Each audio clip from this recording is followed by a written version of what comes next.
Et bien, du coup, donc, on va passer à la séquence sur l'élevage. Donc, bonjour à tous. Donc, je suis Myriam Griot, donc, chercheur également donc, dans l'UMR Agir, avec des thématiques principalement donc, sur l'élevage et sa place dans le territoire. Aujourd'hui, on a la chance du coup d'accueillir, et je les remercie grandement, sur la partie Jean-Luc Besset de CADA, et qui nous donnera donc son point de vue un peu plus sur les essais et sur des... Excusez-moi, je vais compter jusqu'à 3 et recommencer. Du coup, donc, Monsieur Jean-Luc Besset donc de CADA, qui pourra du coup nous présenter des résultats d'essais qu'ils ont fait et qui, à mon avis, répondront notamment donc, à la question qui était posée tout à l'heure sur existe-t-il vraiment des alternatives aussi efficaces en matière d'élevage, et y a-t-il des contraintes économiques à ces alternatives qui expliquent avec quelle conviction donc les alternatives doivent être accompagnées, et puis avec un regard du coup aussi par rapport au label Bleu Blanc Cœur. Et puis on aura également donc en premier lieu la vision un peu transversale avec une entrée filière donc d'Interbev. Donc on a la chance d'accueillir pour une présentation à deux voix la déléguée régionale Karen Statkiewicz et donc Gabin Gilles. Et donc, je pense qu'ils pourront donc se présenter plus en détail autour d'une question principale qui est l'autonomie en protéines est-elle envisageable pour les élevages en Occitanie, et puis quel gain est-ce que cela apporte aux élevages. Donc je vais proposer d'abord à Interbev de nous faire une entrée en matière avec sa vision filière, et nous présenter un peu comment s'organisent les filières autour de cette question des protéines, et puis quels sont les principaux freins et leviers que cela du coup implique.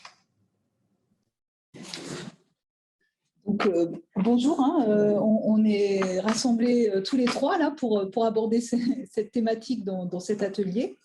On va démarrer effectivement par la position un peu filière. Donc, on vous présente un petit peu cette posture de filière sur la base d'un diaporama qui arrive de suite, je pense. Pardon. Oui, nous le voyons, et c'est pas encore en mode présentateur. Voilà, est-ce que vous l'avez là ? Donc, du coup, effectivement, la filière élevage et viande, elle s'est évidemment saisie de cette problématique de l'autonomie protéique. Donc, juste pour avoir quelques éléments en tête, donc cette filière, elle rassemble les maillons de la production, de la mise en marché, de l'abattage, commerce de gros et transformation, ainsi que de la distribution. Distribution, c'est toute la partie commercialisation, y compris en restauration collective. Alors, à avoir en tête aussi que les décisions qui sont prises par la filière sont partagées à l'unanimité par l'ensemble des familles professionnelles qui se rassemblent dans ces différents maillons. Ce n'est pas neutre par rapport à l'histoire de la concertation. Donc, en fait, Interbev regroupe aussi 5 sections, les bovins. Excusez-moi, je vais juste vous couper. Alors, le diapo ne défile pas, et surtout, il n'est pas en mode présentation. Ouais, je suis désolée. Non, ça marchait bien tout à l'heure, oui. Oui, ça fonctionnait bien, ouais. Ouais. Excusez-nous, on l'a testé pourtant. Est-ce que c'est mieux? Vous l'avez à nouveau? Là, on voit... Est-ce que là... Merci beaucoup. Là, c'est bon. Et là, c'est bon. Parfait. Voilà, donc Interbev s'occupe de différentes filières, bovines, ovines, caprines, équines. Donc, en fait, par contre, les décisions d'Interbev et les plans d'action sont relayés dans les régions administratives. Donc, en gros, ce n'est pas pour vous faire un cours ni une présentation détaillée d'Interbev, mais au-delà des missions de représentation de filières, il y a une action fondamentale qui est le dialogue et la concertation. Pourquoi? Pour définir en fait des actions collectives, pour se saisir de réflexions stratégiques, notamment les réflexions actuelles qui sont la réponse aux attentes sociétales. Donc je vous ai mis cette présentation juste pour que vous ayez quelques éléments en tête. Hein. Donc, de ces réflexions naissent des plans filières, naissent des outils techniques, naissent des programmes R&D. Il y a toute une série d'actions très concrètes qui sont mises en œuvre suite à ces réflexions. Et on est un petit peu au cœur du sujet lorsque la filière s'est préoccupée il y a quelques années des différentes attaques dont elle faisait l'objet. Donc, ça concernait différentes thématiques, dont la partie environnementale notamment. Donc, les différentes organisations qui composent Interbev se sont engagées et se sont concertées pour travailler à essayer de répondre au mieux aux attentes sociétales. Donc, comment ça s'est passé concrètement? Il y a d'abord eu des concertations avec les ONG. La première thématique, c'était l'environnement. Donc, pourquoi? Parce que la filière alors c'est au-delà de la production lait, mais il y a aussi toute une filière allaitante importante, notamment dans notre région. Elle a estimé qu'elle avait des atouts à faire valoir via, on en a parlé, ça a été évoqué, le stockage carbone, le rôle de l'élevage sur la préservation de l'environnement, l'entretien des haies, etc., etc. Donc, il y a eu vraiment un dialogue entamé avec les associations de protection de l'environnement qui a conduit à l'élaboration de différents guides et travaux, mais aussi surtout à la création au sein d'Interbev, et ça guide aujourd'hui toute la politique que nous abordons aussi dans les régions, la création d'une commission dédiée aux enjeux sociétaux sur la base de 4 grands piliers qui sont la nutrition, l'alimentation, l'environnement et le bien-être animal. Donc, avec des actions concrètes, puisque l'interprofession au niveau national s'engage dans des programmes d'action comme le Life Beef Carbone, qui est un programme européen, mais qui vise aussi à réduire les gaz à émissions de serre à l'échéance de 10 ans. Au-delà de ça, donc, l'interprofession s'est engagée dans une labellisation AFNOR, et puis ça a fondé tous les plans de filière où dans ces plans de filière qui ont été établis après les états généraux de l'alimentation, il est clairement affiché une volonté de la filière de parvenir à une autonomie alimentaire des exploitations, mais pas que. Il y a aussi la problématique de l'autonomie protéique qui est abordée. Donc, cette demande d'amélioration, en fait, parce qu'on est vraiment sur un tournant pris par la filière viande, avec une volonté de progression, une volonté affichée au travers de ce qui fonde ce qu'on appelle, nous, le pacte sociétal, autour des thématiques que je vous ai déjà citées, l'environnement, tout étant lié, bien sûr, parvenir à offrir aux consommateurs une viande de qualité, raisonnée et durable, agir aussi sur le bien-être et la protection et la santé des animaux, mais aussi, ça a été évoqué, assurer une juste rémunération de l'ensemble des acteurs de la filière. Donc, donc pour cela, Gabin va prendre le relais, on avait décidé de le faire à 2 voix. Donc pour cela, bonjour à toutes et à tous. Pour cela, Interbev travaille avec plusieurs projets, en lien avec plusieurs projets. Tout d'abord, il y a cette idée de valorisation de l'herbe et des services écosystémiques, et ce, via la structuration des sols. Et ici, on va penser plutôt aux légumineuses, à l'implantation de prairies temporaires en tête d'assolement de cultures, par exemple, à une fertilisation naturelle. Ici, on est dans un lien d'installation et d'exploitation en polyculture élevage, par exemple, ou bien sur des liens avec des territoires entre céréaliers et éleveurs, où on va apporter que ce soit les lisiers pour les porcs ou les volailles, ou bien du fumier issu des systèmes allaitants, pour ici apporter un amendement et de l'azote aux prairies et aux cultures, avec ici une meilleure gestion globale finalement sur l'ensemble de ces points, une meilleure gestion globale de l'azote et du circuit de l'azote.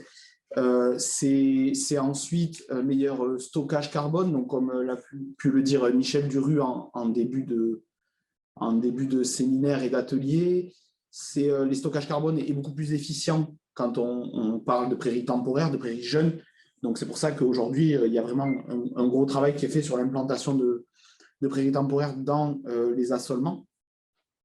Il ne faut surtout pas oublier les prairies permanentes qui aujourd'hui sont l'un des points forts de notre agriculture française et de notre élevage français, puisqu'il permet d'alimenter l'ensemble des troupeaux, hein, puisqu'on est aujourd'hui sur une part forte de l'herbe pâturée avec quasiment 50% en bovin viande dans une ration moyenne, hein, par UGB. Aujourd'hui, c'est ensuite des élevages bovins avec un nombre qui augmente au fil des années. Là, sur les valeurs actuelles que l'on peut voir dans le tableau, on est sur les valeurs en 2020. Donc aujourd'hui, c'est des diagnostics CAP2ER qui sont faits sur l'ensemble du territoire français. Le CAP2ER, c'est les calculs automatisés des performances environnementales en élevage ruminant. Pour rappel, c'est une meilleure gestion du troupeau, de l'alimentation de ces troupeaux, des surfaces pâturées et cultivées et des effluents utilisés en lien avec l'élevage. Tout ça, c'est une analyse faite aujourd'hui par les techniciens certifiés pour avoir une meilleure vision environnementale de son exploitation et pouvoir se placer au sein de plusieurs autres exploitations. Ensuite, on a cette autonomie moyenne alimentaire des élevages herbivores qui aujourd'hui est à 90% sur le territoire. C'est quelque chose d'assez important aujourd'hui chez nous puisque, comme on peut le voir sur la partie rouge du tableau, sur l'alimentation en qualité raisonnée, aujourd'hui, on a un cahier des charges révisé et revu depuis 2019 en label rouge, en viande de bœuf label rouge. C'est donc 5 mois minimum de pâture, avec plus dans notre coin en Occitanie, on va être sur du 8 mois, hein, puisque c'est en lien direct avec le climat. Plus le climat le permet, plus les animaux sont dehors. Ce n'est pas un plaisir pour l'éleveur de garder ses animaux dedans, pas se mentir. Ensuite, c'est 80% d'autonomie alimentaire minimum. Et comme on peut le voir, comme on a pu le voir précédemment, c'est facilement atteint sur nos territoires français aujourd'hui. Et c'est une alimentation sans OGM ni huile de palme. C'est quelque chose qui est assez facilité. On a beaucoup de questions sur ça. Mais il est possible d'avoir plusieurs ateliers au sein de son exploitation et donc d'avoir un atelier label rouge sans OGM et d'autres ateliers alimentaires en OGM aujourd'hui, puisqu'il y a des productions qui le demandent encore, malheureusement. Aujourd'hui, c'est plusieurs projets auxquels Interbev participe. C'est tout d'abord l'augmentation de l'autonomie de la France et de l'Union européenne avec le plan protéines végétales entre 2014 et 2020, dans lequel Interbev s'est impliqué. De plus, Interbev s'implique dans une production durable de légumineuses, notamment du soja, avec la plateforme Duralim, qui s'engage à une production de soja durable de 100%, avec un objectif zéro déforestation en 2025, et à laquelle Interbev est adhérente depuis 2019. C'est plusieurs projets comme ceci dans lesquels Interbev intervient tous les jours. Et quand on dit Interbev, c'est l'ensemble d'Interbev, ce n'est pas forcément Interbev Occitanie. Mais aujourd'hui, et depuis quelques longs mois, Interbev Occitanie participe au projet FILEG. Et je salue tous nos collègues de FILEG qui sont en face sur la visio. L'idée, c'est de structurer ensemble une filière légumineuse en Occitanie. Et le but est de favoriser les conditions nécessaires au partenariat entre les différents acteurs de l'amont et de l'aval, avec plusieurs scénarios de consommation sur la filière, dont un sur comment intégrer les légumineuses à graines au sein de l'alimentation animale et notamment des ruminants. Donc, Interbev aujourd'hui travaille sur ces points-là pour aider et accompagner au mieux cette structuration d'une filière légumineuse en Occitanie via aussi la structuration de sa propre filière. Si je peux me permettre, si on veut laisser le temps un peu d'échange ensuite, ouais. Il vous reste une minute. Et donc, c'est l'objectif des projets. Donc, ça, c'est ce que je rappelle. Et je laisse la parole à mon collègue. Vous l'avez, il est directement là. En même temps. Descends les flèches. Là, ici, comme ça. Ah ben, bon. Oui, bonjour, Jean-Luc Besset. Mon métier, c'est d'accompagner les producteurs, les fabricants d'aliments sur des filières nutrition santé. Bon, voilà, cette première diapo, c'était pour dire à M. Prévost, M. Laribaud, qu'ils ont bien raison. Les protéagineux, les légumineuses et les oléoprotéagineux, sont marginaux dans notre territoire. Et j'en profite également pour passer le bonjour et mes amitiés à Alain, puisque tu es parti, mais je vois que tu es toujours actif. Donc, cette présentation a pour objet d'apporter des témoignages sur l'utilisation des protéagineux en monogastrique. La question que l'on s'est posée, c'est de savoir comment on peut introduire tout ou partie dans l'alimentation des porcs, des volailles, bon, des ruminants, mais on en parlera peut-être, l'introduction des protéagineux. Et on a commencé par se poser les questions et ensuite se dire il faut commencer par savoir ce que ces protéagineux apportent et sous quelle forme on doit les distribuer. Sous quelle forme? Parce que, bon, je ferai sous tête anecdotique, mais on travaille sur les monogastriques, ce cas-là, et je connais personne qui mange des petits pois crus tous les jours. Donc, on s'est posé la question sur l'intérêt de la cuisson des protéagineux. L'intérêt de la cuisson, puisque quand on introduit des protéagineux, à 8 à 12% de févrole, c'est les taux d'incorporation maximales. Donc, on voulait voir si on pouvait avoir des taux d'incorporation supérieurs par la cuisson. Entre autres, c'est une des idées. Donc, on a commencé par établir les tables, c'est la première chose. Et en cuisant les protéagineux, on s'est rendu compte qu'on avait des valorisations. Bon, ça paraît évident quand on le dit, mais une fois cuite, par rapport à des févroles, des pois crus, on voit qu'on a amélioré les coefficients de digestibilité en énergie, en acides aminés, en protéines. Donc ça a été le premier constat. Et il fallait partir de ce constat pour derrière construire de la formulation. Je vais rentrer un peu plus dans les détails. Alors, j'ai souhaité vous présenter quelque chose de très technique, hein, et puis après, j'ouvrirai sur et porter des réponses plus généralistes. Si on fait une synthèse sur, bon, c'est la dernière synthèse, ça fait 4 ans qu'on a démarré ces travaux. Donc là, c'est les 5000 derniers porcs que je vous ai mis sous cette forme sur ce tableau.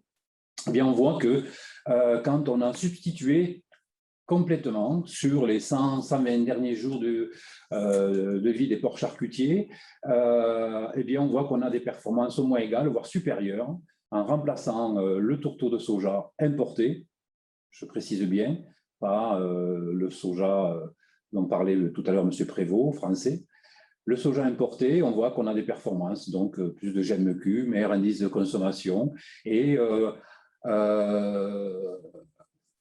le coût formulation par rapport à un soja non OGM, il est quasiment identique lorsqu'on prend, quand on remplace le soja par des protéagineux. Je parle de soja non OGM parce qu'il y a un différentiel de 85 € avec du soja OGM et ce différentiel en formulation ne le couvre pas.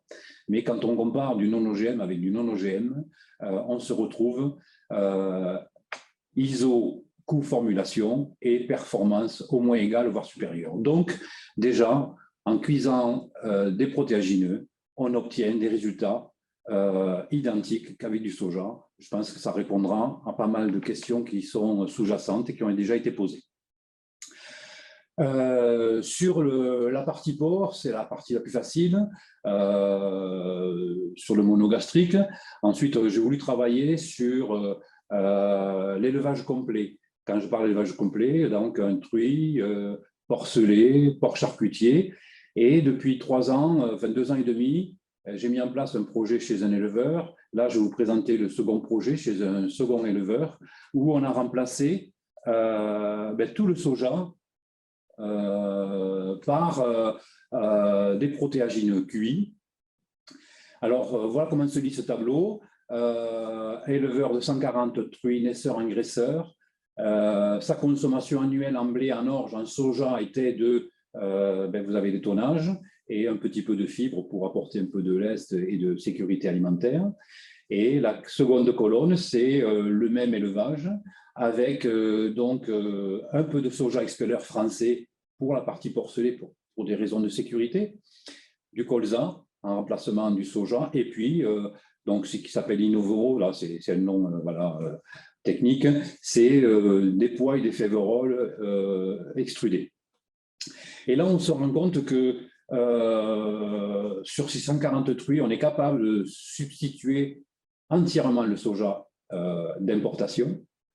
Les résultats, ils tombent régulièrement, on arrive à des 1000 grammes de GMQ sur la période de croissance et finition, donc c'est quand même des résultats très haut de gamme.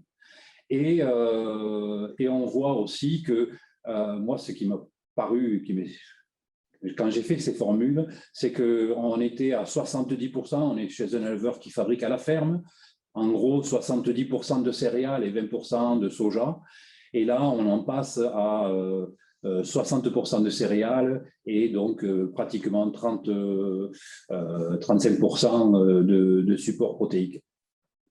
Ça c'est important parce que ça veut dire que la biodiversité dans l'auge, ben, c'est de la santé aussi pour les animaux.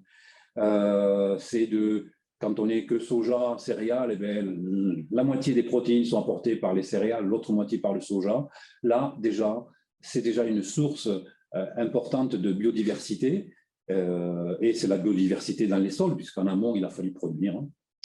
Autre point important que je voulais signaler par rapport à ce projet, c'est la colonne du milieu, le changement climatique.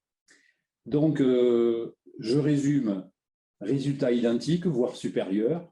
Et puis, quand on fait le bilan du changement climatique, alors ce sont les valeurs fournies par l'ADEME. Donc, pour faire une tonne de blé, ça prend 400 kg de CO2. Donc, on a multiplié les anciennes formules par la nouvelle formule. Et puis, on voit qu'on a un différentiel de 100 tonnes de CO2 sur l'exploitation.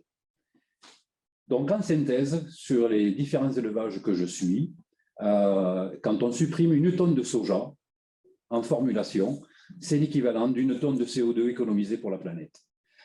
Donc, voilà, je me permets de bilanter comme ça, simplement, hein, c'est simple, on sait supprimer le soja en apportant des protéagineux français. La méthode de cuisson, ben, c'est une solution pour valoriser nos protéines. Bon, maintenant, il faut valoriser aussi nos matrices de formulation. Là, on n'en est qu'au début. C'est des sujets, c'est des débats qu'il faut savoir expliquer à tout notre environnement. Et comme il faut aller vite, je vais passer de suite sur la partie pondeuse ou volaille chère. Bon, là, c'est des essais qui ont été faits sur, pareil, en supprimant le soja sur des périodes un peu plus courtes, hein, sur des périodes milieu de ponte, fin de ponte, par exemple. Mais on voit qu'on a toujours des résultats au moins identiques, voire supérieurs. Et donc, ça nous permet, ça laisse plein d'espoir, plein de solutions à notre production locale, à notre environnement. Ce que je peux dire sur cet élevage pondeuse, je suis en train de mettre en place. Sur la pondeuse, on a été un peu plus long. Là, on est sur la 3e phase.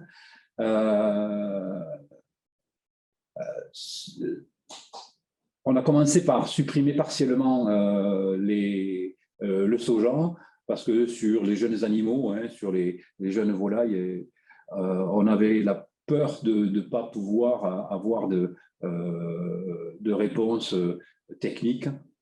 Et aujourd'hui, je démarre un projet sur 2 ateliers, pondeuse et volaille chair, en substituant entièrement par les protéagineux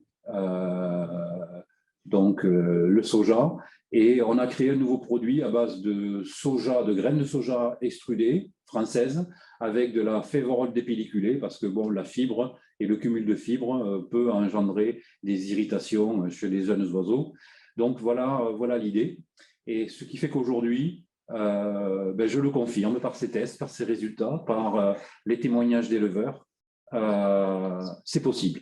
C'est possible de mettre en culture des protéagineux et de les amener chez les éleveurs au travers des aliments formulés sur cette base-là.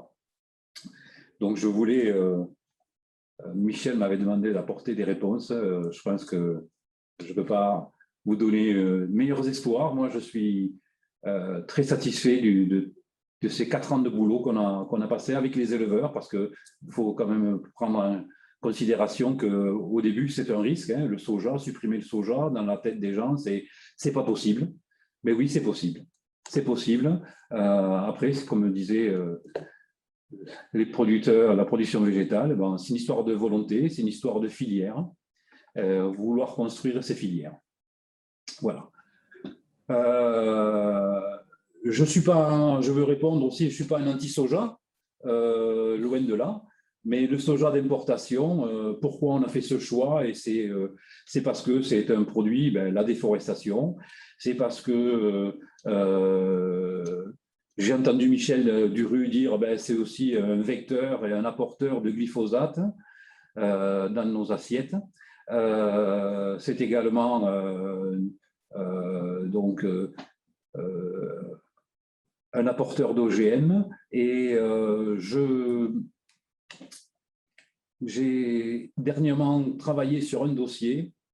Je vous laisse en prendre connaissance. J'ai mesuré la toxicité sur des poils d'animaux, sur les vaches, et on a été étonné de trouver du barium. Et l'élevage où il n'y a pas de soja, pas de barium. Voilà, parce que tout à l'heure, vous avez évoqué la toxicité. Donc, c'est également un des axes de travaux que je veux mener. Voilà, cette toxicité, elle est à tous les échelons, du sol en passant par la consommation des produits. Super, merci beaucoup. Je pense que ça fait un lien avec une question qui était posée de manière plus générale, en dehors des labels, ce qu'il en est, si on a une idée de l'état des lieux de la consommation de soja, justement, au OGM, alors plutôt côté élevage bovin-viande et bovin-lait. Les filières donc SICO sont principalement aujourd'hui, et toutes les démarches réduisent les sources OGM. Voilà. Après, moi je parlerai au travers d'une filière que je connais très bien. Quand on a commencé il y a 20 ans, on ne pouvait pas du jour au lendemain supprimer l'utilisation d'un soja OGM où les cochons mangeaient 20% de soja. Ça se fait graduellement. Et il y a des filières aujourd'hui, labels, qui sont entièrement sans OGM. Oui. Et en bio, évidemment, c'est le cas. Très bien, merci beaucoup. Si les participants ont des questions, n'hésitez pas à les poser dans le chat. Je pense que jusque-là, du coup, on a bien vu, grâce à vos exposés, que la question de l'autonomie protéique dans l'alimentation des animaux, c'était aussi une question d'environnement, de qualité des aliments, et aussi de transformation, donc l'idée de cuire les aliments. Moi, j'ai une question sur, justement, vous disiez, il n'y a pas forcément de coûts supplémentaires dans le fait de ne plus avoir de soja, mais il y a quand même cette technicité sur la cuisson, j'imagine. Oui, en fait, c'est de voir comment on peut valoriser voilà, cette énergie et est-ce qu'il y a un retour sur investissement. Ça, voilà. Et là, aujourd'hui, on peut démontrer, et on démontre au travers de ces essais, puis c'est bien de place. Il y a des éleveurs, ça fait 2-3 ans aujourd'hui qui sont à ce niveau-là. Effectivement, après, je vais prendre l'exemple de la pondeuse et de l'éleveur en chair. On est sur 30 centimes par poule d'investissement, 30 centimes par poule et par an. En gros, ça fait 130 grammes de masse d'œuf, ça veut dire 2 œufs. Et les performances montrent qu'on est déjà, par les performances, on peut y arriver. Après, il y a tellement de facteurs aussi à côté qui font varier les performances. En gros, on y a 1 ou 2 euros d'écart en coût formulation. Voilà ce qu'on peut retrouver. Chez les faffeurs, peut-être des fois 4 ou 5. Et plus l'animal est jeune, plus il y a un investissement. Mais quand on pondère ça par la durée de vie, on se situe sur 2 à 3 euros d'écart en coût formulation.